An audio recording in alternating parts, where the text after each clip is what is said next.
Hello दोस्तों, welcome to our channel law bucket में आपका स्वागत है। आइए आज हम लोग सेक्शन 59 के जो है एमसीक्यूज देखते हैं और सेक्शन 9 क्या कहता है।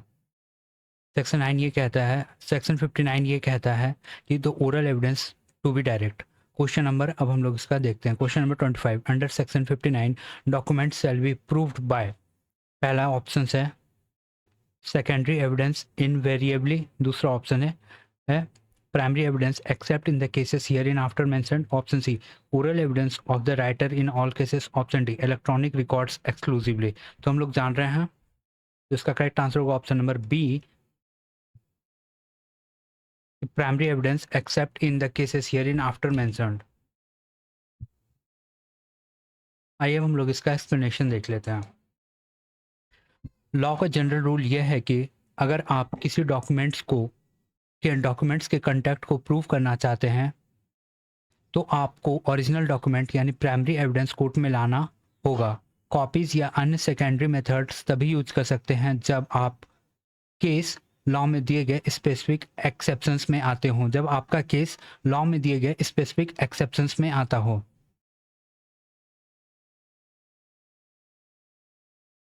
जैसे कि आपका ओरिजिनल जब खो गया हो या डिस्ट्रॉय हो गया हो। तो आइए अब हम लोग क्वेश्चन नंबर 26 की ओर बढ़ते हैं। Question number 26. Section 59 establishes that the primary evidence is the rule for providing documents subject to option A, the absolute discretion of the litigant, option B, the cases herein after mentioned, option C, no exceptions whatsoever, option D, the permission of the police officers। तो हम जान रहे हैं तो हम लोग का correct answer होगा ऑप्शन नंबर बी होगा, the cases hereinafter mentioned. आइए अब हम लोग इसका एक्सप्लेनेशन देख लेते हैं।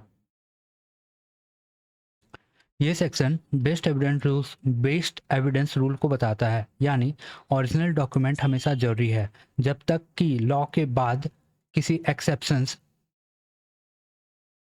जब तक कि लॉ बाद में किसी एक्सेप्शन जैसे सेकेंडरी एविडेंस की अनुमति ना दे दे। आइए अब हम लोग क्वेश्चन नंबर 27 की ओर बढ़ते हैं। Which of the following statements is correct according to the provisions of section 59। तो पहला ऑप्शन है documents cannot be proved by primary evidence, option B documents shall be proved by primary evidence except in the cases herein after mentioned, option C document must always be proved by oral accounts, option D document can only be proved if they are in electronic form। तो हम लोग जान रहे हैं इसका correct answer होगा option number B, document shall be proved by primary evidence except in the cases hereinafter mentioned. आइए अब हम लोग इसका एक्सप्लेनेशन देख लेते हैं। इसका एक्सप्लेनेशन ये है, लॉ सेल शब्द का इस्तेमाल करके ओरिजिनल रिकॉर्ड्स प्रोड्यूस करना बाइंडिंग ऑब्लिगेशन बनाता है। इससे पार्टीज बिना वजह वीक या अनवेरिफाइड कॉपीज को डिफॉल्ट ऑप्शन के रूप में कोर्ट में नहीं ला सकती है। आइए अब हम लोग सेक्शन 60 की एमसीक्यू ओर बढ़ते हुए हैं। Section 60 cases in which secondary evidence में भी given.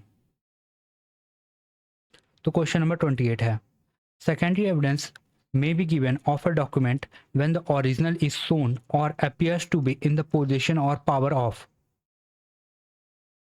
option A the person against whom the document is sought to be proved, option B any person out of reach of or not subject to the process of the court, option C any person legally bound to produce it, option D all of the above। तो हम लोग जानते हैं इसका correct answer होगा option number D, all of the above.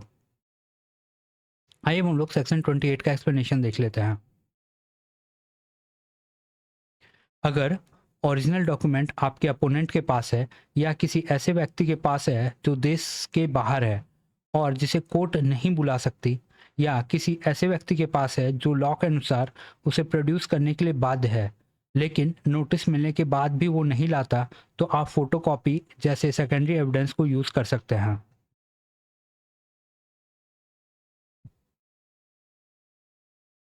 आइए अब हम लोग क्वेश्चन नंबर 29 की ओर बढ़ते हैं।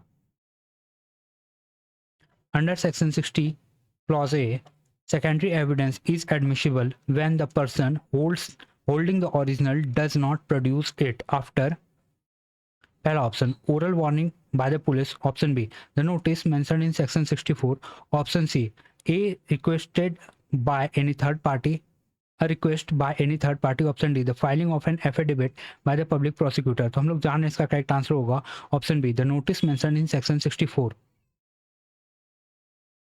आइए अब हम लोग इसका एक्सप्लेनेशन देख लेते हैं। सेकेंडरी एविडेंस देने से पहले जब ओरिजिनल आपके अपोनेंट या किसी ऑथराइज्ड पर्सन के पास हो तो पहले उन्हें ऑफिशियली लीगल नोटिस देकर ओरिजिनल प्रोड्यूस करने के लिए कहना होगा। अगर फिर भी वो नहीं लाते तब आप उन्हें अपना कॉपी दिखा सकते हैं।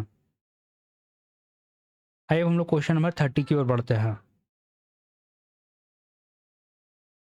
Under section 60 clause B secondary evidence में B given when existence, condition, or the contents of the original have been proved to be admitted. Option A. Option A. Orally in casual conversation by the person against whom it is proved. Option B. In writing by the person against whom it is proved or by his representative in his interest. Option C. Through circumstantial actions of the third person. Option D.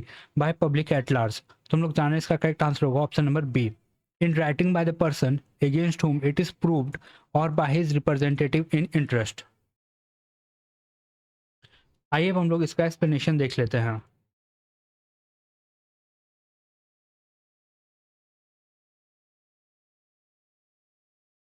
इसका explanation ये है कि अगर दूसरी party या उसका legal air या agent पहले से ही राइटिंग में ये एडमिट कर चुका है कि उस डॉक्यूमेंट में क्या लिखा था तो उसे रिटर्न एडमिशन को कोर्ट में ओरिजिनल के कंटेंट्स प्रूव करने के लिए यूज किया जा सकता है।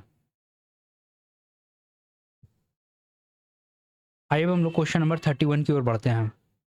Secondary evidence is allowed under section 60 clause C when the original has been destroyed और लॉस्ट और when the party offering evidence can not produce it in a reasonable time due to option A his own default or neglect, option B any other reason not arising from his own default or neglect, option C intervention by a political party, option D a simple refusal to search for the original। तो हम लोग जाने इसका correct answer होगा option number B means any other reason not arising for his own default और neglect. आइए अब हम लोग इसका एक्सप्लेनेशन देख लेते हैं। इसका एक्सप्लेनेशन ये है अगर आपने ओरिजिनल डॉक्यूमेंट को अपनी किसी गलती के बिना जेन्युइनली लॉस्ट कर दिया है जैसे फायर फ्लड या एक्सीडेंटल मिसप्लेसमेंट तो कोर्ट आपको उसकी कॉपी यूज करने देगी। लेकिन अगर आपने उसे केयरलेसनेस से खोया है या जानबूझकर नष्ट किया है तो कोर्ट आपकी सेकेंडरी एविडेंस को स्वीकार नहीं करेगी।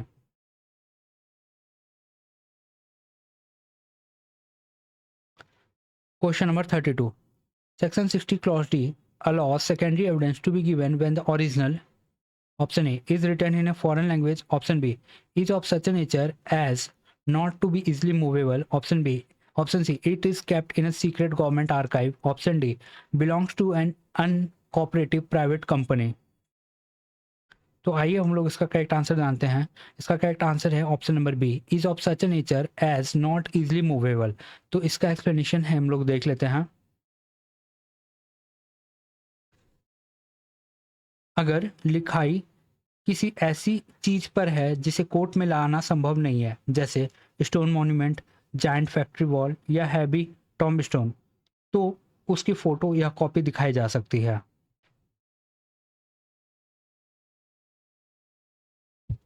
आइए हम लोग क्वेश्चन नंबर 33 की ओर बढ़ते हैं। Under section 60 clause A secondary evidence may be given when the original is option A the private letters between the family members, option B a public document within the meaning of section 74, option C a an registered partnership deed, option D a secret diary of the accused person। तुम लोग जाने इसका correct answer होगा option number B a public document within the meaning of section 74। आइए अब हम लोग इसका रीजन देख लेते हैं।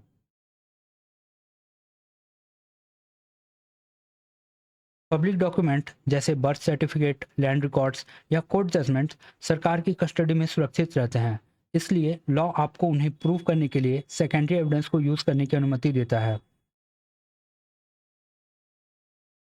Question number 34 section 60 clause F permits secondary evidence when the original is a document of which Option A, an oral description which is universally accepted. Option B, a certified copy is permitted by this adhiniyam or any other law in force in India to given in evidence. Option C, a photograph has been posted online. Option D, in no other copy can be possibly made. तो हम लोग जाने इसका correct answer होगा option number B, a certified copy is permitted by this adhiniyam or any other law in force in India to be given in evidence. आइए अब हम लोग इसका रीजन देख लेते हैं। अगर किसी इंडियन लॉ में यह लिखा है कि विशेष डॉक्यूमेंट की ऑफिशियली स्टैम्प्ड या सर्टिफाइड कॉपी कोर्ट में स्वीकार होगी तो आपको ओरिजिनल मास्टर कॉपी लाने की ज़रूरत नहीं है। आइए हम लोग क्वेश्चन नंबर 35 की ओर बढ़ते हैं। When the original consists of a numerous accounts or other documents which cannot conveniently be examined in a court and the fact to be proved is a general result of the whole collection. Option A, secondary evidence cannot be given under any circumstances. Option B, secondary evidence may be given under clause G of the section 60. Option C, the case must be dismissed immediately. Option D, oral evidence of a layman is sufficient. तो हम लोग जाने इसका correct answer होगा option number B, secondary evidence may be given under the clause G of the section 60. आइए अब हम लोग इसका रीजन देख लेते हैं। अगर केस में हजारों पेज के ट्रांजैक्शंस या बैंक स्टेटमेंट हो जिन्हें पढ़ने में जज को बहुत समय लगे तो लॉ किसी एक्सपर्ट को उन रिकॉर्ड्स का अध्ययन करके समराइज रिजल्ट प्रस्तुत करने की अनुमति देता है। आइए हम लोग क्वेश्चन नंबर 36 की ओर बढ़ते हैं। According to explanation 1, for the purposes of the clause A, C and D of section 60, only certified copy is admissible. On option B, any secondary evidence of the contents of document is admissible. Option C, only oral admissions are admissible. Option C, no secondary evidence is allowed. तो हम लोग जाने इसका correct answer होगा option number B, any secondary evidence of the contents of the document is admissible. आइए अब हम लोग इसका एक्सप्लेनेशन देख लेते हैं। अगर ओरिजिनल आपके अपोनेंट के पास है, क्लॉज 1 लॉस्ट हो गया है, क्लॉज सी इमूवेबल है, क्लॉज डी, तो आप केवल एक ही प्रकार की कॉपी तक सीमित नहीं है। आप photo copy, handwritten copy, यहाँ तक कि आप उस व्यक्ति की ओरल डिस्क्रिप्शन भी दे सकते हैं जिसने ओरिजिनल पढ़ा हो। आइए हम लोग क्वेश्चन नंबर 37 की ओर बढ़ते हैं। According to explanation 2, for the purpose of clause B of section 60, which of the following is admissible? A certified copy of the document. Option B, the written admission is admissible. Option C, an oral account of the by an expert. Option D, a photocopy of the original document. तो हम लोग का जानते हैं correct answer होगा option number B, the written admission is admissible. आइए हम लोग 37 का एक्सप्लेनेशन देख लेते हैं। अगर आप यह कह रहे हैं कि दूसरी पार्टी ने डॉक्यूमेंट के कंटेंट्स को एडमिट किया है तो आपकी वो एग्जैक्ट रिटर्न एडमिशन कोर्ट में प्रोड्यूस करना होगा। इस एक्सेप्शन के लिए दूसरी तरह की कॉपीज पर्याप्त नहीं है।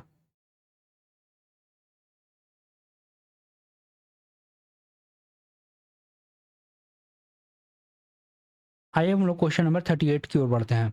According to explanation 3, for the purpose of clause E, clause F, or what kind of secondary evidence is admissible? Option A, any secondary evidence of the contents of the document. Option B, a certified copy of the document, but no other kind of secondary evidence is admissible.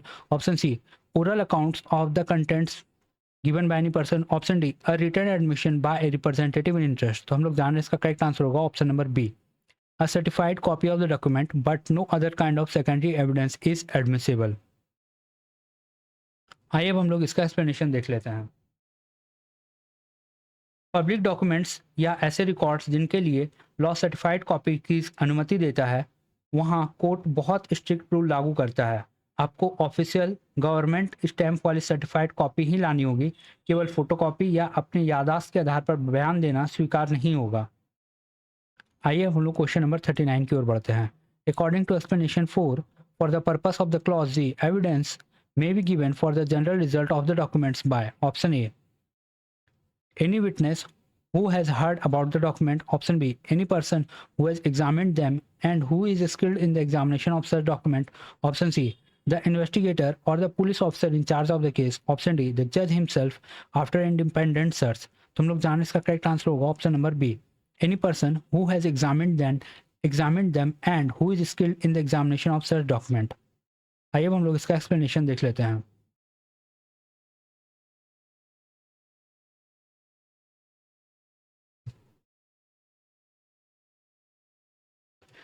जब complex financial books या accounts का summary बनाया जाता है तो उसे तैयार करने वाला व्यक्ति क्वालिफाइड प्रोफेशनल जैसे ऑडिटर या अकाउंट एक्सपर्ट होना चाहिए जिसने खुद उनके रिकॉर्ड्स की जांच की हो. आइए अब हम लोग सेक्शन 61 की ओर बढ़ते हैं, इलेक्ट्रॉनिक और digital records. According to section 61, nothing in this adhiniyam shall apply to deny the admissibility of an electronic or digital record in the evidence on the ground that it is not certified by a digital expert, it is in electronic or digital record, it is stored in temporary computer file, it is not produced from government custody. तुम लोग जान इसका correct answer होगा option number B, it is in electronic और digital record. आइए अब हम लोग इसका एक्सप्लेनेशन देख लेते हैं. कोर्ट किसी एविडेंस को केवल इसलिए रिजेक्ट नहीं कर सकती क्योंकि वो डिजिटल है, जैसे ईमेल, व्हाट्सएप मैसेज या वीडियो, और पेपर पर प्रिंट नहीं है. आइए हम लोग क्वेश्चन नंबर 41 की ओर चलते हैं. अंडर सेक्शन 61, एन इलेक्ट्रॉनिक और digital record shall have the same legal effect, validity and enforceability as option A public records exclusively, option B any other document, option C oral admission, option D conclusive proof. तुम लोग जान रहे हैं इसका correct answer होगा other document. आइए अब हम लोग इसका एक्सप्लेनेशन देख लेते हैं. डिजिटल एविडेंस और पेपर एविडेंस को लॉ समान दर्जा देता है. डिजिटल फाइल की लीगल वैल्यू और वेट उतनी ही है जितनी फिजिकल डॉक्यूमेंट्स के. आइए अब हम लोग क्वेश्चन नंबर 42 की ओर चलते हैं. The equal legal effect, validity and enforceability of an electronic or digital record under section 61 is expressly subject to option A section 55, option B section 63, option C section 74, option D section 59. तो हम लोग जान इसका correct answer होगा option number B section 63. आइए अब हम लोग इसका एक्सप्लेनेशन देख लेते हैं.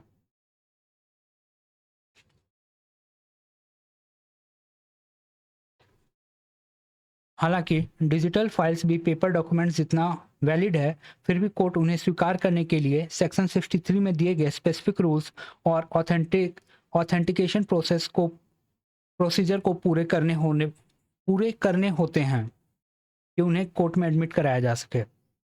आइए अब हम लोग सेक्शन 62 की ओर बढ़ते हैं. Section 62, special provisions as to the evidence relating to electronic documents, electronic records.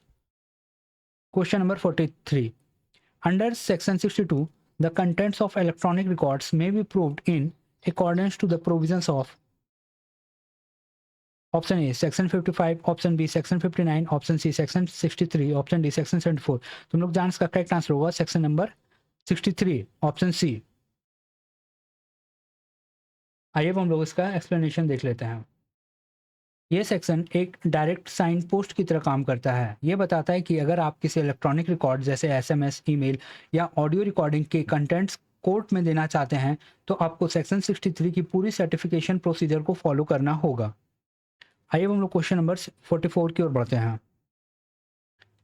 Section 62 establishes that special provision apply to the evidence relating to option A public documents exclusively, option B electronic record, option C immovable unmovable material things, option D oral admission only. तो हम लोग जानते हैं इसका correct answer होगा option number B electronic record. आइए अब हम लोग इसका एक्सप्लेनेशन देख लेते हैं. क्योंकि डिजिटल डेटा को आसानी से चेंज हैक या मैनिपुलेट किया जा सकता है, इसलिए लॉ स्पष्ट करता है कि इलेक्ट्रॉनिक रिकॉर्ड्स को सामान्य पेपर डॉक्यूमेंट्स की तरह प्रूव नहीं किया जा सकता. इन्हें अधिनियम में दिए गए स्पेसिफिक मेथड से ही प्रूव करना होगा. आइए अब हम लोग सेक्शन 63 की ओर बढ़ते हैं जो कि बात करता है admissibility of electronic records. Question number 45. Under section 63 clause 1, any information contained in an electronic record which is printed on paper, stored or recorded or copied in or optical or magnetic media or semiconductor memory is referred to as option A original resource, option B computer output, option C primary digital unit, option D intermediate transmission. तो हम लोग जानते हैं इसका correct answer होगा option number B computer output. आइए अब हम लोग इसका एक्सप्लेनेशन देख लेते हैं। किसी भी प्रकार का डिजिटल डेटा को अगर आप प्रिंट आउट करते हैं या CD, hard drive, pen drive या मेमोरी चिप में कॉपी करते हैं तो लॉ उसे कंप्यूटर आउटपुट कहता है। आइए हम लोग क्वेश्चन नंबर 46 की ओर बढ़ते हैं। If the conditions mentioned in section 63 are satisfied, a computer output shall be admissible in any proceedings as evidence. Option A only after the production of the original evidence, option B without further proof or production of the original, option C only if certified by high court judge, option D provided oral evidence confirm its source। तो हम लोग जान इसका correct answer होगा option number B without further proof और production of the original. आइए अब हम लोग इसका एक्सप्लेनेशन देख लेते हैं। अगर आप इस सेक्शन की सभी लीगल कंडीशंस पूरी कर देते हैं तो आप सीधे प्रिंट आउट या कॉपी की गई डिजिटल फाइल कोर्ट में दे सकते हैं। आपको पूरा सर्वर, कंप्यूटर या मोबाइल फ़ोन कोर्ट में लाने की आवश्यकता नहीं होती है। आइए अब हम लोग क्वेश्चन नंबर 47 की ओर बढ़ते हैं। According to section 63 clause 2 sub clause A, the computer output must be produced by device regularly used for the activity carried on by option A any third party investigator, option be the person having lawful control over the use of computer or the communication device, option C an authorized hacker, option D a certified cyber laboratory exclusively। तो हम लोग जान रहे हैं इसका correct answer होगा option number B the person having lawful control over the use of computer और communication device. आइए अब हम लोग इसका एक्सप्लेनेशन देख लेते हैं। जिस कंप्यूटर या फोन से डेटा जनरेट हुआ है वो रिकॉर्ड बनते समय उस व्यक्ति के लीगल और प्रॉपर कंट्रोल में होना चाहिए। आइए हम लोग क्वेश्चन नंबर 48 की ओर चलते हैं।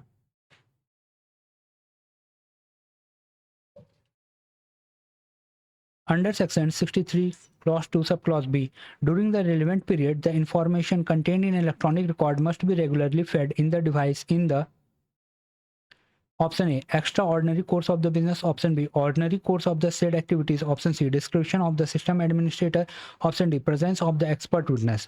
तुम लोग जानने इसका करेक्ट आंसर होगा option number B ordinary course of the said activities.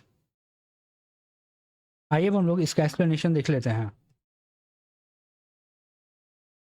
Digital record अचानक या रैंडम तरीके से बनाए गए नहीं होने चाहिए, वे आपके रूटीन, डेली और नॉर्मल कोर्स ऑफ बिजनेस या डेटा कीपिंग का हिस्सा होना चाहिए। आइए हम लोग क्वेश्चन नंबर 49 की ओर बढ़ते हैं। Section 63 clause 2 sub clause C requires that throughout the material part of the period the computer or the communication device was operating properly, or if not the malfunction was reported immediately to the police, option B not such as to affect the electronic record or the accuracy of the contents, option C corrected by a certified expert, option D fatal to overall data storage। तो हम लोग जान इसका correct answer होगा option B not such as to affect the electronic record or the accuracy of its content। आइए अब हम लोग इसका एक्सप्लेनेशन देख लेते हैं। अगर उस समय कंप्यूटर क्रैश हुआ था या उसमें कोई टेक्निकल इश्यू था तो आपको ये दिखाना होगा कि उस ग्लिच ने विशेष डेटा को ऑल्टर, डैमेज या मॉडिफाई नहीं किया जो आप कोर्ट में पेश कर रहे हो। आइए हम लोग क्वेश्चन नंबर 50 की ओर बढ़ते हैं। Where multiple computers, a system, a network, a computer resource, or an intermediary are used to perform regular information processing over a period, all such divided shall be treated as option A distinct electronic resource, option B constituting a single computer or a communication device, option C secondary evidence repositories, option D inadmissible electronic system। तो हम लोग जान इसका correct answer होगा option number B constituting a single computer or communication device। आइए अब हम लोग इसका एक्सप्लेनेशन देखते हैं।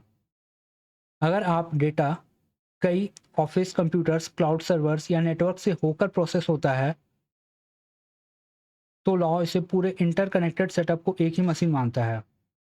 मीन्स अगर डेटा जो है वो ऑफिस कंप्यूटर्स, क्लाउड सर्वर्स या नेटवर्क से एक प्रोसेस होता है, एक साथ गुजरता है, तो लॉ पूरे इंटरकनेक्टेड सिस्टम को एक ही मशीन मान लेता है। आइए हम लोग क्वेश्चन नंबर 51 की ओर बढ़ते हैं। Under section 63 clause 4 a certificate must be submitted along with the electronic record at option A the final stage of the argument only, option B each instance where it is being submitted for admission, option C the time of filing the initial police complaint, option D the absolute discretion of the defense counsel। तुम लोग जाने इसका correct answer होगा option number B each instant where it is being submitted for the admission। आइए अब हम लोग इसका एक्सप्लेनेशन देख लेते हैं। आप डिजिटल सर्टिफिकेट को केवल एक बार फाइल करके भूल नहीं सकते। जब भी आप उस डिजिटल एविडेंस को कोर्ट में ऑफिशियली एडमिट करवाना चाहेंगे तो हर बार सर्टिफिकेट उसके साथ होना चाहिए।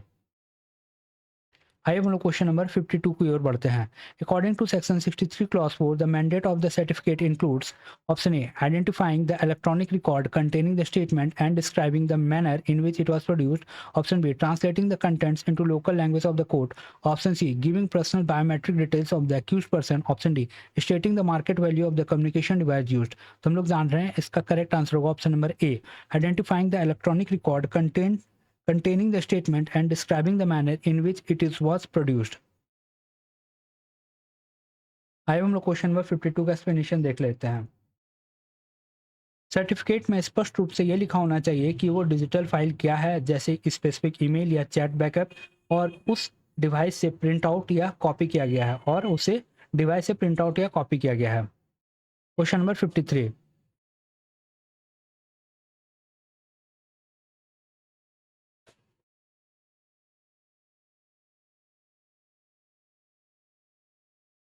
A certificate submitted under section 63 clause 4 must be purported to be signed by option A the judicial magistrate handling the trial, option B a person in charge of the computer or communication device or the management of the relevant activities whichever is appropriate and an expert, option C any person who has read the computer output printout, option D the internet service provider legal head exclusively। तो हम लोग जान इसका correct answer होगा option number B the person in charge of the computer और communication device और the management of the relevant activities which ever is appropriate and an expert. आइए हम लोग इसका एक्सप्लेनेशन देख लेते हैं। इस सर्टिफिकेट के लिए डुअल अथॉरिटी चाहिए। इसमें उस व्यक्ति के सिग्नेचर होने चाहिए जो उस कंप्यूटर या बिजनेस सिस्टम के लिए जिम्मेदार है, साथ ही एक एक्सपर्ट का सिग्नेचर होना चाहिए ताकि डेटा की रिलायबिलिटी को सुनिश्चित किया जा सके।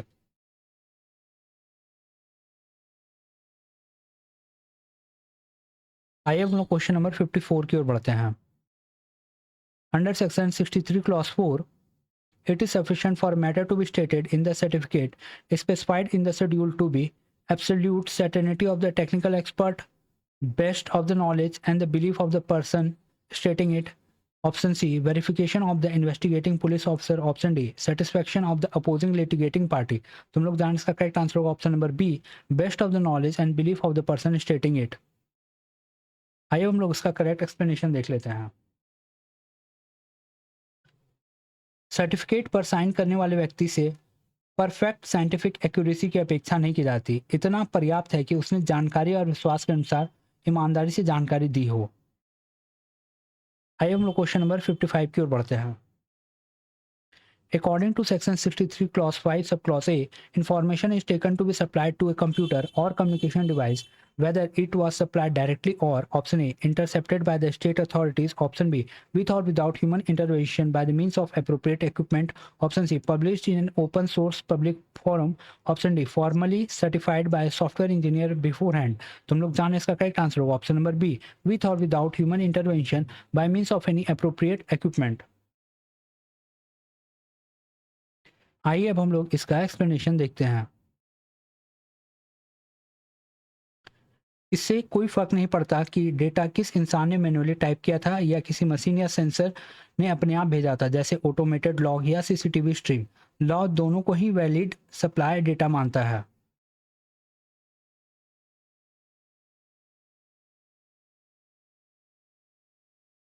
आइए अब हम लोग क्वेश्चन नंबर 56 की ओर बढ़ते हैं। According to section 63 clause 5 subclause B, a computer output shall be taken to have been produced by a computer or a communication device whether it was produced by it directly or option A,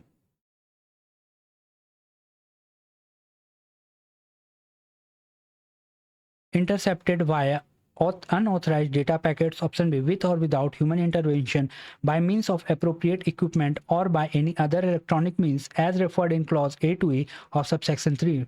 Option C, transferred onto a physical paper registry manually. Option D, verified by an independent notary public beforehand. तो हम लोग जान इसका correct answer होगा option number B. आइए अब हम लोग इसका रीजन देख लेते हैं। इसका रीजन ये है, ये पार्ट में क्लियर किया गया है, चाहे कंप्यूटर आउटपुट पूरी तरह से ऑटोमेटिक सिस्टम से बना हो या किसी व्यक्ति ने सेव एज पर क्लिक करके बनाया हो, अगर वो प्रॉपर कनेक्टेड इक्विपमेंट या सिस्टम से तैयार हुआ है तो लॉ उसे वैलिड आउटपुट मानता है।